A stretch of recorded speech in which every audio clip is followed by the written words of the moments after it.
We know that the spots that are caused by looking at a source of light are, in fact, damage of some sort to the eye. This is confirmed by the spots rapidly disappearing should someone be healed whilst experiencing them. But why? Is there a divinity within light, beyond what our mortal eyes can withstand? Is there some sort of invisible emanation that comes alongside the light that damages us in some way? The discovery of light damaging the eye has opened more questions for me than it has closed. Musings on the Relations of Light and Fire by Jarwick Leftun. Xander carefully opened the door, finding Gabriel already asleep, and sat down on a chair. Maybe he could get that adaptive camouflage to work right on bright colors. Surely he had some colorful things in his inventory. He did in fact have a few colorful things in his inventory, and he whiled the rest of the night away making small adjustments to the runic array that was embroidered into the cloth. He was satisfied before dawn, the cloth now performing as well with light colors as it had with darker colors. Now he just needed to make a cloak out of it. He briefly considered coating his armor with the array, but discarded it. There might be times where he'd want to be seen. Besides, a hooded cloak would better break up the outline of his figure, the ripples of fabric, especially if he were to crouch or lay prone, obscuring his outline even more. In little time at all, he had a long, deep hooded cloak of the color-shifting, runed cloth in his hands. He stashed it in his inventory for now, as he had no particular need to sneak up on something right now. The rest of the time before dawn, he spent silently sitting in the chair he'd chosen, trying to keep his thoughts to a minimum, just daydreaming. Night dreaming? He couldn't sleep anymore, but that didn't mean he couldn't try to let his mind wander. As the dawn came and the sun began to shine through the window of the room, Gabriel slowly awoke, once more finding Xander sitting in a chair rather than in bed. She grunted as she stretched. Morning, Xander. You got back late. Morning yourself, Xander said, turning his head to look at Gabriel. Yeah, I guess I did. What were you doing anyway? She asked, curious. You didn't mention that you'd be out late, just that you were going to go to see Valteria at her shop. I, went on a date. I knew it. Comparing notes was a date, Gabriel exclaimed triumphantly. It was not, Xander complained. But we went to a tavern in the evening, and it sort of turned into a date on the way there. Oh, that's so cute, Gabriel said. Did it go well? Is she nice? Did you kiss? I think it went well. We talked a lot about different projects and ideas we had. I also got to meet another Godsmarked. He owns the tavern we went to. I think she's nice, maybe a little shy. I think she's gotten used to being treated differently by people. I don't think she really believed that I wanted to go on a date with her at first. And yes, we kissed. Ooh, look at you. You're growing up so fast, Gabriel teased. Oh, hush, I'm older than you. Xander huffed, then returned to seriousness. But if I'm going to be dating someone, we need to have a conversation, Gabriel. We need to stop sleeping together? Gabriel quickly deduced before Xander could say it himself. Yeah, it doesn't feel right, even though it's just platonic between us. I don't think I would appreciate being in Valteria's situation and knowing that the person I was seeing was sleeping with someone else at night. Well, I figured this would happen eventually, Gabriel said. Either you or I were bound to find someone eventually.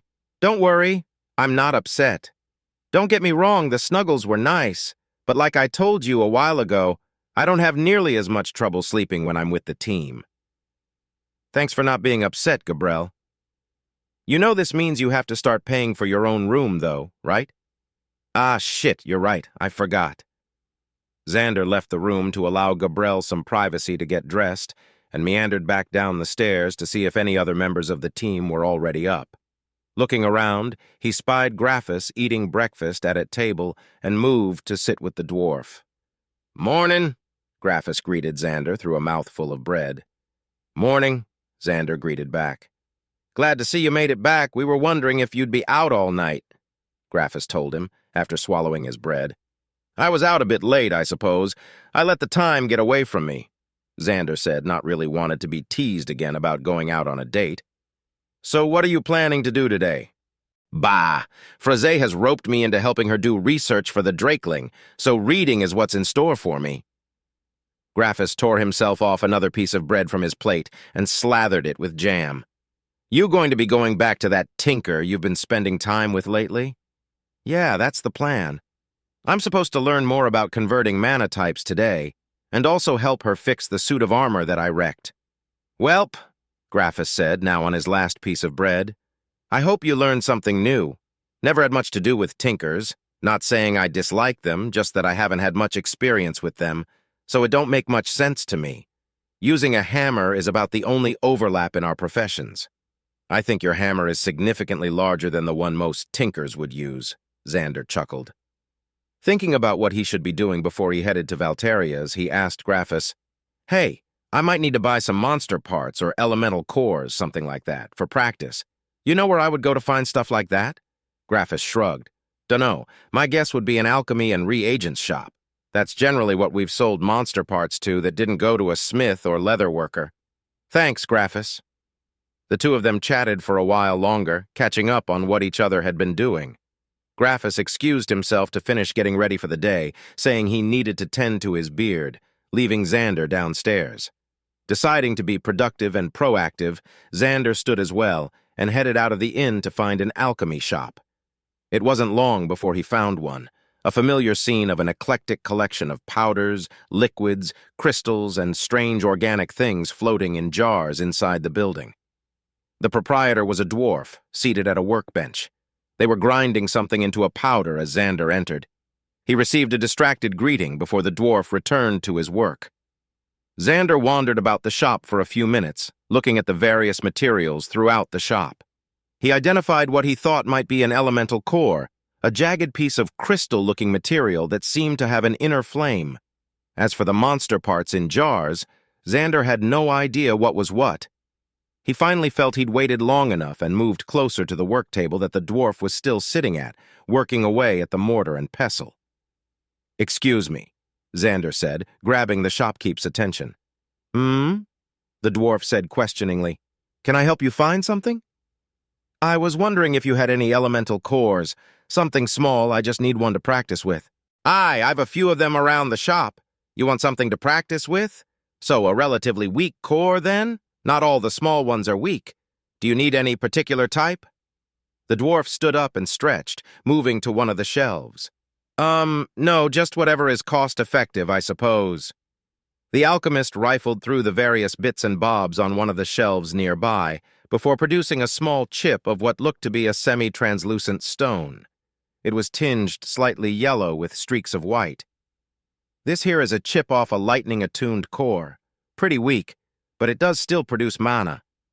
Xander could see the dwarf's arm hair standing up as if from static electricity as he held up the stone. How much? He asked. 20 gold. Xander shrugged. 20 gold wasn't an issue for him anymore, and he didn't feel like haggling. He always hated haggling. Sure. He fished out the coin and handed it over to the dwarf. The dwarf handed over the stone to Xander, and the pop of a static electric shock could be heard as a tiny arc passed between the two of them. The dwarf grunted and shook his hand. Thanks for the business, he told Xander. Anything else you find yourself in need of? Not at the moment, but thanks for asking. Xander waved goodbye to the dwarf and pocketed the tiny elemental core. He continued down the street in the direction of Valteria's shop, thinking about how he was going to undo the welding job he'd done on Valteria's armor. He'd need her to guide his repair efforts. Xander returned to the inn momentarily to grab one of his golems. He settled on Atlas for now, as it was the most basic of the humanoid forms he'd created. No extra arms or weird feet on him, no sir. Arriving at the building that contained Valteria's home and shop, Xander knocked before opening the door. Morning, he called out. Xander, hello, Valteria called out. She was at the same workbench she'd been at yesterday. Jarrett didn't seem to be in the shop at the moment, as Xander wasn't able to spot the man. Commanding Atlas to follow him in and closing the door behind him, Xander started walking towards Valteria. How's it going? He asked. Good, it's going good, Valteria responded, as Xander brought a stool over to her workbench. How about yourself? Not bad. The upside of not sleeping is that I never struggle in the mornings now. I used to hate waking up. Xander laughed. I even ran an errand before I came here, picked up this. Xander fished around in his pocket until he found the small chip of elemental core and held it up for Valteria to see.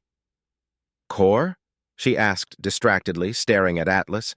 She tore her eyes away and looked closely at the small crystalline stone. "Lightning attuned?" "That's what the alchemist at the shop said," Xander affirmed. "Said it was a very weak one, but that it did still produce mana." A good practice piece, then." "I thought it would be, too. Not that I know what to do with it yet." "Well, how about this? I teach you to set the stone and make some conduit, and then you can help me fix my armor. All the glue has turned to dust by now, thank the gods." "Sounds fair enough. So how do mana conduits work?" "Well, the concept is simple enough. It's a tube which conducts mana," Valteria began to explain. Xander nodded along. "What you need is a setting, usually of silver, as it has good mana conductivity, which will be the first step of conduction, taking the mana from the stone. Simply wrapping the core in silver wire can work well enough, drawing in the mana that the core puts out through its surface, but for a more efficient setting, small holes are usually drilled into the core to set the wire into as well, giving more surface area to draw from." "So we care about the mana conductivity of the material, then? That makes sense, I just hadn't thought about it. I actually did a little experiment with my rune work to test which fillings were the most conductive." "Oh, really?" Valteria said, interested. "What were your results?" "Well, gold and silver were high up there in conductivity and probably make the most sense for someone who has to physically manipulate material without use of a skill, both for a core setting and for inlaying a rune. But I did find that sapphires and rubies were even more efficient at transferring mana than gold and silver." Interesting. I've heard of gemstones being used in very high-grade settings, as well as various other exotic materials. I read an account of one mechanist who used tubes of mercury to conduct mana, though the relative effectiveness compared to silver wasn't mentioned. Valteria cleared her throat. Now where was I? Right, basic settings. Once you have your core or monster organ, if you're going that route, you connect it to the conduit. Usually this is also silver wiring. I like to braid several smaller wires together personally. I find it to be sturdier and hold up to flexing better. From there it needs to be tied into a device, which is a topic for tomorrow." Looking around the shop, Valteria seemed to identify something on one of the shelves nearby. "I have a core that you could watch me set, and then you could try setting your own if you'd like." "That sounds good to me," Xander said. "I always love to see a master as work," he added, opting for a little flattery. "Follow me then," Valteria said, standing up from her stool and waving for Xander to follow. Xander followed Valteria as she walked over to the shelf she'd been looking at earlier and took a palm-sized, bright green stone from it. "Nature-attuned core," she explained, holding it for Xander to see. "I'm told it was taken from some kind of moving tree." Valteria then moved to another work table, on which were several of what looked to be drill bits to Xander. There was also an apparatus that looked like it was designed to hold the bits, which was confirmed for him when Valteria slotted one of the small drill heads into the device. "This thing," Valteria said, waving the drill a little bit, "is a lifesaver. I used to have to drill holes with a hand-cranked one, worth every single coin I paid for it to get an enchanted one." She turned a dial on one side of the handheld device, which Xander was coming to think of as a magic Dremel tool, and it began to come to life, the drill bit beginning to spin with a quiet whirring sound. "Neat," Xander commented. He watched patiently as Valteria drilled a series of shallow holes in the stone, the distinct screeching of metal on stone echoing through the shop floor. "So where's Jarrett today?" he asked.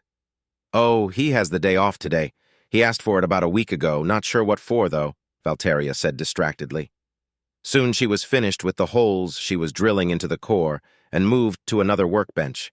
"Now we create a setting for the core. This is a fairly simple way of doing it, mind you, but it is effective." Xander watched as she took sections of pre-braided silver wire and fitted the ends into the holes she had drilled. Once each hole was filled with a section of wire, Valteria began to pull wire from a spool, wrapping the stone until it was completely covered with silver wire and binding the braided sections to the stone in the process. "There," she said, setting the stone down on the workbench. A perfectly serviceable setting. So if I understand correctly, you coat the core in a mana-conductive material. The more surface area, the better, hence the holes, to create a setting? Mm-hmm, Valteria said, nodding. Seems fairly straightforward. And then you connect the silver wiring that's wrapped around it to more wiring and attach that to your device. Why the distance? Why not just connect the setting directly to the device? You absolutely can if space isn't an issue. Technically, the connection between the mana battery and the device, even if it's just a single point with no distance, is still referred to as a conduit, though, so it's considered a three-part creation. Oh, I see. Do you want to try making your own now? I don't mind lending you a little wire. Sure, but I should be good on material. I can produce it with my skills. Doesn't last without a source of mana, but I guess the core itself might provide enough. Think this little chip is a bit small to put holes in, though. Xander looked at the small piece of crystal in his hand. If he just need as much contact as possible with a mana-conductive material, his best bet would be to embed it into a sapphire or ruby. He decided on ruby, for no particular reason. Still holding the chip of core in his hand, he concentrated on his creation ability. Valteria watched, amazed, as a ruby began to take form and grow around the piece of core until it was completely coated in a thin layer of gemstone. So you can just make things? Valteria asked, sounding jealous. Well, it costs mana, and anything I make that isn't provided a source of mana that leaves my person disintegrates in a day, but yes, I can just make things with my skills. But, he added, cutting off Valteria's complaint of unfairness, I have never received a skill that actually lets me improve a material. Sure, I have runes, which generally makes up the difference, but I don't have any skills that improve the things I make. So, if you made a mana battery and I made a mana battery the same way with identical materials, yours is going to be better, I assume, because you have skills that passively improve the things that you make, am I right? Okay, Valteria huffed. I guess that does make it a little less unfair, but it would be so nice not having to source materials. She looked at the ruby with a piece of core set inside it that Xander had made. Well, I guess that about does it for making a setting. I thought it might have taken you longer to make one. I guess we can move on to fixing my armor even sooner. It'll be nice to have it up and moving again. Sure, we can do that. Where is it anyway? Xander asked, looking around the shop again like he somehow would have missed the 8-foot-tall suit of armor. It's in a shed behind the house, Valteria explained. I have it on a hoist so I can work on it. Ah, that would explain why I haven't seen it around. Exiting the shop, stopping for Valteria to put a small closed sign on the door, the two of them made their way around the building, where Xander saw the small shed that presumably held Valteria's armor. It looked like it could just barely hold the armor and one person, two if they were comfortable with each other, inside it. So this is where the magic happens? Xander asked. If by magic you mean maintenance and upgrades, then yes, Valteria agreed. She opened the door of the shed, which comprised most of the front of the tiny little building, revealing her suit of armor, which was currently hanging from several chains attached to pulleys on the ceiling. Plates of armor were laying strewn about the suite, leaving the joints and inner workings more exposed. Xander whistled, looking at the inner workings of the suit. He could see gears, cogs, and joints, and throughout the entirety of the armor were running filaments of silver wire, which he assumed were mana conduits running to and from elemental cores and the various mana-powered aspects of the suit. This thing really is impressive. Almost as impressive as the woman who made it, he said. Valteria giggled. Stop it! You're supposed to be fixing this mess, not flirting with me. Oh, can't I do both? Xander asked, trying to sound as saccharine as possible. I suppose that if you are sufficiently skilled at multitasking, I might allow it, Valteria said in a mockingly thoughtful tone. Well, I just so happen to be an expert, so flirt away I shall, Xander replied.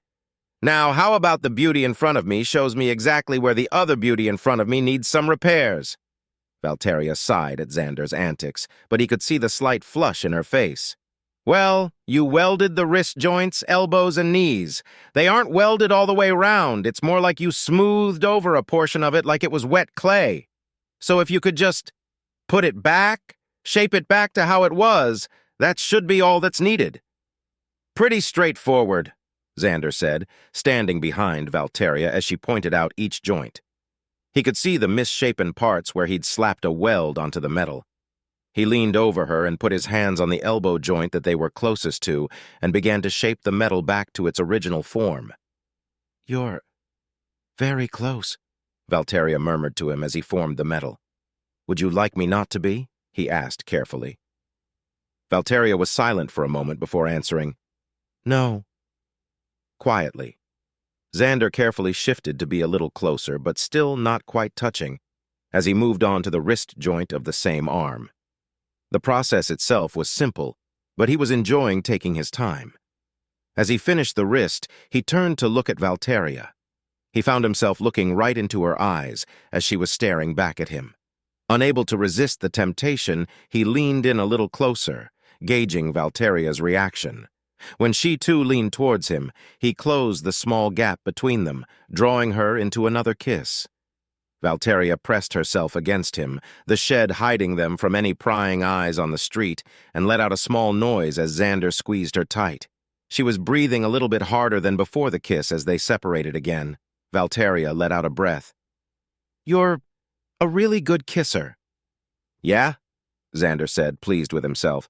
"You're not so bad yourself. And you're a tease, looming over me like that in this tiny little shed," Valteria continued. "Now you've got me all flustered. How am I supposed to work now?" she mock-complained.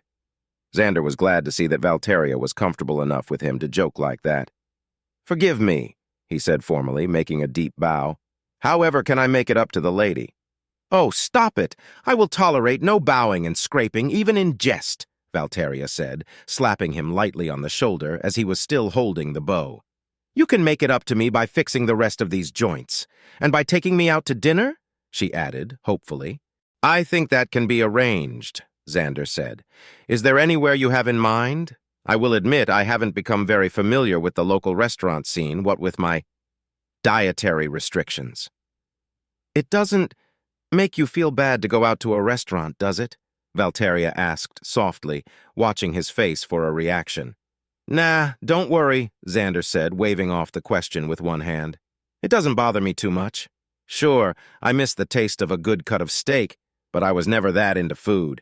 Eating was more of a thing I did because I had to, so I'm not completely devastated by the loss, and I can still get some vicarious enjoyment out of watching someone else enjoy their food. Really, the worst part is awkwardly having to refuse ordering anything," he said with a laugh. "All right, if you say so," Valteria said, letting out a slight breath of relief. "I was just worried that it might be upsetting to you is all. I know I would miss eating." She paused for a moment, something clearly on her mind. "What do you miss? If you don't mind my asking, well, I'm curious what it's like for you." In a lot of ways, life is still the same, and in other ways, I'm technically doing better than I was before. I'm incredibly resistant to damage now, even without my armor. I do miss sleeping, though. I try to give my mind a rest and just sort of daydream and let my thoughts wander or do some meditation during the nights, but it's just not the same. Also means I'm the one that pulls guard duty through the night, he grumbled. Let's see, what else? Ah, right, I can't smell anything or taste. I haven't worked out how to recreate those senses yet. Though no sense of smell can be handy sometimes, I suppose. I don't know if you've done much merc work. You mentioned being surprised that I'm not just moonlighting, but, the smells that you encounter on a battlefield are unpleasant, to say the least. It was weird not having a sense of touch either, but I've resolved that. It's a little bit different than my previous natural sense of touch, but I've become accustomed to it to the point that I don't much think about the difference anymore. I think I've even got the density of receptors down in certain areas compared to others, so I'm more sensitive in some areas than others now, just like I used to be. I'm still immune to being tickled, though, so don't even think about it. That's a fight you'll lose. Growing a bit more somber, Xander continued on. I think the biggest thing I miss is just the feeling that I fit in more. Now I always worry about being different. There's that nagging fear that anyone I get to know well is going to reject me once they find out what I am. Like I'm secretly lying to everyone around me with this facade I have going on. Valteria nodded sadly. I get that. I've been rejected before, too. At least it happens or not right from the beginning for me. I get to know if they look down on me for being different immediately instead of fearing they might later down the road. Yeah, Xander said. People can really suck sometimes, but at least I can just not tell people what I am if I so chose. You, my teammates, and the guild, since it's on my status sheet, are really the only people who know. I keep it pretty private. You can't do that, so I think you probably have to deal with a lot worse than I do. Not that I'd want you to hide what or who you are, he added. I happen to be quite enamored with who you are, he said, teasing a smile from Valteria's sad face. Sorry to bring up such a dour topic, Valteria apologized. I didn't think much on it before I asked. No worries, Xander told her.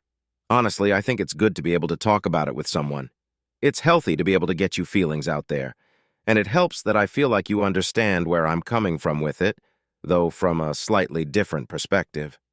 You're surprisingly thoughtful sometimes, Valteria said, only half teasing. Only sometimes? Xander asked with a faux expression of hurt on his face. By the way, you didn't react much to my comment about moonlighting as a merc. Do you ever go on contracts? Valteria shrugged. I certainly wouldn't describe myself as a professional mercenary. Moonlighter is an apt descriptor for me, I think. I have gone on a couple here and there, mostly on kill contracts that would net me a core or organ that would be useful for my work. That makes sense. I suppose it could be handy having access to the ability to take contracts that would give you access to specialty materials, Xander said. It's also good for business, Valteria explained. Mercs tend to like to buy from someone who has at least been out on a contract or two before. Ah, that makes sense. What kind of things do you sell to mercenaries anyways? I saw Jarrett with a crossbow yesterday, but I imagine you make other things too. Oh, all kinds of little things. Portable, flameless heaters for cooking. Water purification sieves. Let's see. I've made a few custom order devices too. One customer wanted to be able to shoot a jet of flame from their gauntlet. That was a fun one. Ooh, that does sound fun. Reminds me of my flamethrower. Your flamethrower? Yeah, it's basically a big tank with a hose attached to it. At the end of the hose is a pump that causes the flammable liquid. I use dragon's tar to shoot out. Add a flame that the tar passes over and bam! You've got a giant stream of flame that will coat anything it hits with sticky, flammable tar, Xander said, excitedly describing the device. That's impressive and kind of horrifying, Valteria responded. I guess you're right. I mostly use it on giant spiders. Blug, Xander shuddered. But yeah, I suppose it's not the nicest of ways to go. Very effective for area denial, though. Actually, I have an idea for crossbow bolt head that would ignite when it shatters. We should make that sometime and see if it sells. I think that would draw some buyers. A flaming bolt head you didn't have to light first could be desirable to certain buyers. Put that on the list and we'll get around to it sometime. We have a list, Valteria said confusedly. We should, Xander said with a laugh.